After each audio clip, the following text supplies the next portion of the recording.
Bismillahirrahmanirrahim. Kita lanjutkan bab berikutnya, sholatul jamaati, sholat jamaah. Tarikhu iqamatiha, sejarah dilaksanakannya sholat jamaah.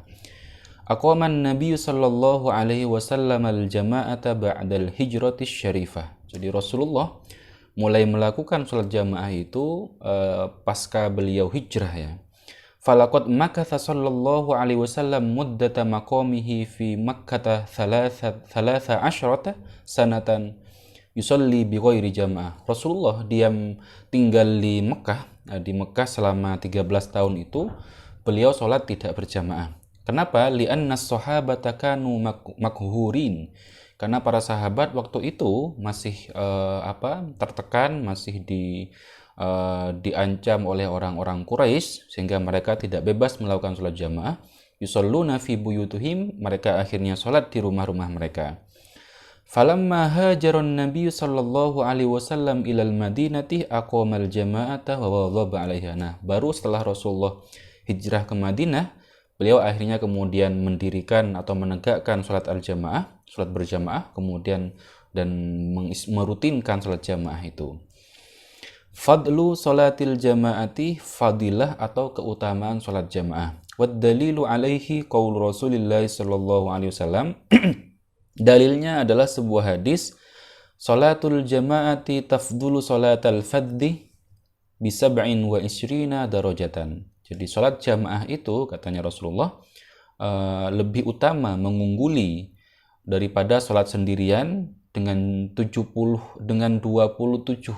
bisab'in wa isyrina dengan 27 derajat. Jadi lebih utama, lebih unggul, lebih tinggi 27 derajat daripada sholat sendirian.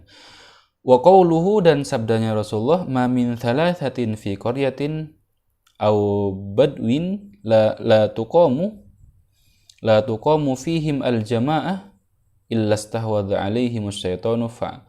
Jadi katanya Rasulullah, jika di sebuah desa ada 3 orang atau lebih, kemudian di dalamnya tidak ada sholat jamaah satupun, maka mereka akan dikuasai oleh syaitan. Fa'alaika bil jamaah, maka kalian wajib berjamaah. Fa innama ya'kulu dhi'bul qasiyah, karena serigala itu akan mudah memakan rombongan domba yang terbelakang, yang menyendiri ya. Hukmuha, hukumnya sholat jamaah. Bagaimana hukum sebenarnya sholat jamaah? As-sahihu, pendapat yang sahih, annaha fima ada sholatil jamaati fardu kifayatin ala rijalil ahrar. Bahwa pendapat yang sahih, jamaah selain sholat Jumat itu fardu kifayah terhadap laki-laki yang merdeka. Jadi hukum berjamaah di selain sholat Jumat itu hukumnya adalah fardu kifayah untuk orang laki-laki yang merdeka. Fardu kifayah bagaimana? Fardu kifayah itu adalah jika ada satu orang yang sudah mendirikan di satu tempat itu, maka yang lain gugur kewajibannya. Tapi dalam satu desa, jika tidak ada satupun yang berjamaah, maka berdosa semuanya. Ini pendapat yang sahih. Orang yang fardu kifayah itu orang-orang laki-laki yang merdeka, al-muqimin yang menetap di situ, satiril auratih yang bisa menutup aurat, wairul ma'dzurin yang tidak ada udzur, fi ada'il maktubati di dalam melakukan sholat yang 5 waktu. La tasqutu fardiyatuha an ahlil baldati illa haitsu yadhhur syi'aruha. Jadi kewajiban sholat jamaah ini tidak akan gugur selama penduduk desa itu belum mensyiarkan sholat berjamaah itu. Fa illam tu'adda fiha mutlaqan au uddiyat fi khafa'in athima ahlul baldah kulluhum. Kalau tidak ada satupun yang melakukan ini ya, maka seluruh warga itu akan berdosa. Kenapa? Karena fardu kifayah. Wa tusannu lin nisa'i wairul mustahiyat in adina zauj. Kalau perempuan bagaimana? Perempuan sunnah hukumnya ke masjid, jamaah ke masjid ya, bagi selain perempuan yang rawan yang menarik, yang rawan disyahwati, yang rawan menimbulkan syahwat. Perempuan-perempuan yang tidak tidak berpotensi menimbulkan syahwat itu, dia hukumnya sunnah berjamaah ke masjid dengan syarat in adzina zauj, jika suaminya mengizinkan, kalau dia sudah bersuami ya.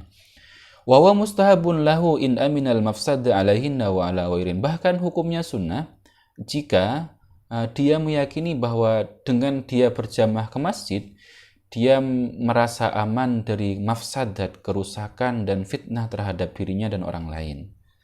Ala alla yalbisna fakhirat thiyab, dengan syarat dia tidak memakai pakaian yang menarik ya, yang mewah. Wala yutayyibna, dan jangan berparfum yang mencolok ya. Idza hadaratha fil masjidi ma'rijal, ketika dia pergi ke masjid. Jadi pakaiannya jangan mencolok, jangan yang menarik perhatian, kemudian parfumnya juga jangan yang tajam ya. Parfum apakah boleh? Boleh, sekedar untuk tidak menimbulkan bau badan untuk jamaah sekitarnya, tapi tidak boleh pakai parfum yang kemudian cukup menyengat sehingga kemudian menarik untuk para lelaki yang berpapasan dengannya. Itu yang disyaratkan ya. Wahia wairu muta'akkidatin fi haqqihinna kata'akkudiha fi haqqir rijal. Nah, sholat jamaah ini tidak terlalu dianjurkan bagi perempuan sebagaimana sangat dianjurkannya terhadap laki-laki. Wa jama'atuhunna fil buyut afdalu. Tetapi kalau berjamaah di rumah itu lebih utama.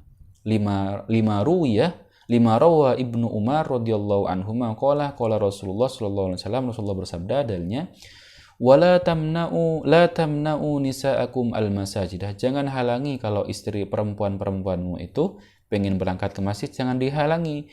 Wa buyutuhunna khairul lahunna, tetapi rumah mereka, sholat di rumahnya masih lebih baik bagi para perempuan. Wahiyya makruhatun linnisa dhawatul hayat fil masjid khawfal fitnah. Tetapi perempuan yang menarik ya, yang rawan menimbulkan fitnah, itu makruh hukumnya berjamaah ke masjid ya. Kemudian selanjutnya al-a'dzarul maqbulatu fit takhalluf an salatil jamaah. Udzur-udzur yang diperbolehkan, udzur yang legal ya, di dalam meninggalkan sholat jamaah. Boleh tidak sholat jamaah dengan syarat udzur-udzur ini. Yang pertama, al-a'dharu kismani. Udzur itu ada dua macam, a'dharun ammah, a'dharun khosoh. Ada udzur yang umum, ada udzur yang khusus. Fa'ammal a'dharul ammah fakamatorin warihin asifin balilin wa wahlin syadidin fit thariq. Contoh udzur sebab yang umum ya, yang memperbolehkan orang tidak melakukan berjamaah di masjid. Yang pertama adalah seperti hujan atau angin yang sangat keras ya, yang dingin banget, dan kemudian lumpur yang parah, lumpur yang perjalanan yang banyak lumpurnya, becek. Kamaru ya, anna Rasulullah sallallahu alaihi wasallam, sebagaimana dalam sebuah hadis bahwa sungguhnya Rasulullah kana ya'murul muadzina, beliau pernah memerintahkan muadzin, orang yang adzan, lailatun dzatu barodin wa matorin, ketika di malam hari yang sangat dingin dan hujan deras, beliau memerintahkan adzannya ditambahi ala sallu fi rihalikum, salatlah kalian di tempat kalian masing-masing, jadi tidak harus ke masjid. Wa ammal a'dzarul khassatuh, adapun udzur-udzur yang khusus, fakamarodin, seperti sakit ya, jadi sakit termasuk udzur, wajuin dan wa'atsin syadidain, dan lapar dan dahaga yang sangat lapar, sangat haus. Kenapa? Karena nanti itu bisa menghalangi konsentrasi jamaah sholatnya. Wa khaufin min dzalimin ala nafsin aw malin, atau takut khawatir yang terhadap orang yang mendolimi dirinya, atau khawatir orang ada yang mendolimi hartanya. Jadi misalkan kalau saya tinggal rumah ini pergi ke masjid, khawatir rumahnya akan kemalingan, atau kalau saya pergi ke masjid sana khawatir dicegat begal misalkannya, itu boleh. Wa mudafa'ati hadasin min baulin aw ghaitin, atau sedang kebelet BAB dan BAK ya, itu udzur. Qala Rasulullah sallallahu alaihi wasallam, Rasulullah bersabda, idza wudi'a asya'u ahadikum wa uqimat as-salatu fabda'u bil asya. Kalau sudah makanan malam terhidangkan, padahal adzan sudah dikumandangkan, salat sudah mulai dilakukan berjamaah, maka dahulukan makannya. Wala ya'jalna ala yafrau minhu. Jangan salat dulu tapi makan dulu. Kalau sudah makanan dihidangkan. Syurutul imam, sekarang syaratnya menjadi imam. La budda fi man yakunu imaman an tatawaffara fihi syurutun muayyanatun. Bagi imam harus memiliki syarat-syarat ini, harus terpenuhi syarat-syarat ini. Yang pertama, alla ya'lamal ma'mum butlana sholati imamihi aw ya'taqida dzalik. Syaratnya yang pertama adalah makmum tidak boleh tahu, jangan sampai makmum tahu bahwa sholatnya imamnya batal, atau makmum yakin bahwa sholatnya imam batal. Jadi kalau sudah makmum menyangka sampai pada tahap yakin ya, atau mengetahui bahkan bahwa sholat imamnya batal, maka ini kalau saya di imam ini maka sholatnya batal, maka imam ini tidak boleh. Wa alla yakuna ummiyan wal makmum qori. Tidak boleh imamnya ummi, tidak bisa baca, tidak bisa nulis, tapi makmumnya malah bisa baca. Tidak boleh. Alla yakuna imra'atun wal makmum rajulun. Tidak boleh perempuan jadi imam, laki-laki jadi makmum. Kemudian as-sifatul lati yustahabbu ay yatahalla bihal imam. Sifat-sifat yang dianjurkan dimiliki oleh imam. Apa saja? Ayyakuna imamul qaumi afqahuhum. Hendaknya imam sholat jamaah itu orang yang paling faqih, orang yang paling ngerti hukum fikihnya sholat dan lain-lain. Orang yang paling alim ya. Wa aqra'uhum, kemudian orang yang paling bagus bacaannya. Wa aslahuhum, dan orang yang paling bagus ya. Orang yang paling baik, orang yang paling solih. Wa asannuhum, dan orang yang paling tua. Kama qala Rasulullah sallallahu alaihi wasallam, sebagaimana sabdanya Rasulullah, ya ummul qaumu aqra'uhum li kitabillah. Yang ngimami sebuah kaum itu adalah orang yang paling bisa membaca, yang paling alim bacaannya terhadap Al-Quran. Fa in kanu fil qira'ah sawa'an fa'alamuhum bis sunnah.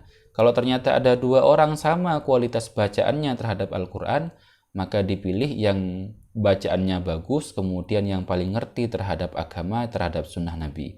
Fa in kanu fis sunnah sawa'an fa'aqdamuhum hijratan. Kalau bacaan Qur'annya sama, hafalannya sama, kemudian ilmu agamanya sama misalkan, maka dahulukan yang paling dulu hijrah, yang paling dulu masuk Islam. Fa in kanu fil hijrati sawa'an fa'aqdamuhum sinan. Kalau masih sama, maka dahulukan yang paling sepuh. Mauqiful imam wal makmun, posisi imam dan makmum. Nah, ini penting ya, bagaimana posisi imam dan makmum yang sebenarnya. As-sunnah tuh, yang sunnah ayyakifar rajulul wahid an yaminil imam. Yang sunnah itu adalah kalau berdua imam, maka makmum berada di sampingnya. Di samping, kalau ke belakang agak dikit. Yang penting tidak boleh lebih maju dari imam. Jadi yang sunnah itu ada di samping imam dan mundur sedikit saja. Fa in jaa akhirun ahrama an yasarihi thumma yataqaddamul imam aw yata'akhkhal imam. Nah, kalau ketika sedang berdua imam sama makmum, makmum di samping satu misalkan, di pertengahan sholat ternyata ada makmum satu lagi datang, maka makmum yang kedua ini berdiri di samping kirinya imam. Maka setelah itu kemudian imam dianjurkan maju atau makmumnya yang mundur dua-duanya, sehingga kemudian berada di belakang makmum. Kemudian yang ketiga, fa in hadara rajulan istafa khalfahu. Kalau ada dua orang laki-laki, maka langsung memilih di belakangnya imam. Dua orang laki-laki di belakangnya imam. Satu di tengah, satu di sebelah kanan. Wa in hadara rajulun wasobiyun istafa khalfahu. Kalau datang satu orang laki-laki dan satu orang anak kecil, maka langsung di belakang imam saja. Fa in hadara rijalun wasibyanun taqaddama rijal. Tapi kalau yang datang sekelompok orang-orang dewasa dan anak kecil dan anak-anak kecil, maka yang terdepan adalah yang orang-orang dewasa. Jadi shaf pertama diisi oleh orang-orang dewasa. Wa in kana ma'ahum imra'atun waqifat khalfahum. Kalau ada perempuan, maka perempuan yang di belakang, paling belakang. Was sunnatu an taqifa imamatun nisa wasatahunna lima ruwiya anna Aisyah. Jadi yang sunnah, yang sebenarnya yang sunnah katanya kitab ini, kalau jamaahnya perempuan, maka jamaah imam perempuannya ada di tengah-tengah. Jadi di tengah-tengah makmum itu. Ini yang tidak lumrah dipakai oleh kita. Biasanya imam perempuan itu ada di depannya. Ini yang sunnah katanya penulis ini, bahwa sunnahnya itu imam perempuan ada di tengah-tengah makmum itu. 5, karena berdasarkan hadis yang diriwayatkan oleh Aisyah wa Ummu Salamah dan Ummu Salamah anhuma ammata nisaan faqamata wasatahunna wa kadzalika idza ijtama'a ar-rijana. Beliau berdua mengimami para sahabat perempuan itu berdiri di tengah-tengah itu. Wa kadzalika idza ijtama'a ar-rijalu wa hum uratun fas-sunnatu ayyakifal imam wasatahunna li'annahu astar. Okay. Idrakul ma'mum al-masbuk ar-raq'atal ma'al imam. Bagaimana kalau ada makmum masbuk, makmum yang datang belakangan? Man adrakal imama raki'an wa ma'anna ma'ahu qabla irtifa'ihi adraka raq'atah. Nah, kalau ada makmum baru datang terlambat, imam sedang ruku, yang penting imam masih ruku, kemudian makmum datang ikut ruku sampai tumakninah sebentar dan makmum tidak keburu bangkit, maka berarti makmum masih dianggap dapat 1 rakaat. Jadi kalian misalkan datang ke masjid, imam sudah ruku, kalian langsung takbir kemudian ruku, imam masih dapat rukunya, kemudian setelah itu baru imam bangkit, maka kalian masih dianggap dapat 1 rakaat. Tapi kalau kalian sudah takbir Allahu Akbar, imam sudah bangkit dari ruku, maka itu tidak dinamakan 1 rakaat, harus nambah lagi setelahnya. 5. Rawa Abu Hurairah karena hadis dari riwayat sahabat Abu Hurairah radhiyallahu anhu anna Rasulullah, sungguhnya Rasulullah sallallahu alaihi wasallam bersabda, man adraka raq'atan minas sholati faqad adrakaha qabla ayyuqimal imam sulbahu. Katanya Rasulullah, barang siapa yang nututi rukuknya imam, maka dia dapat 1 rakaat sebelum selamat imamnya belum segera bangkit ya. Kemudian syurutul iqtida, syarat mengikuti imam. Bagaimana syarat bermakmum? La yatahaqqaqul iqtida'ul masyru' illa bisyurutin. Kita tidak dianggap mengikuti imam kecuali dengan syarat-syarat ini. Yang pertama, alla yataqaddamal ma'mum 'alal imam fil makan. Makmum tidak boleh mendahului imam dalam posisinya. Kalau mendahului maka tidak boleh, batal jamaahnya. Wa ayyu tabi'ahu fi intiqalatihi wa sa'iri arkanis shalatil fi'liyah. Makmum harus mengikuti imam dalam seluruh pergerakan imam dan seluruh rukun-rukun sholat yang bersifat gerakan. Jadi harus ngikut, tidak boleh mendahului, itu bukan makmum namanya.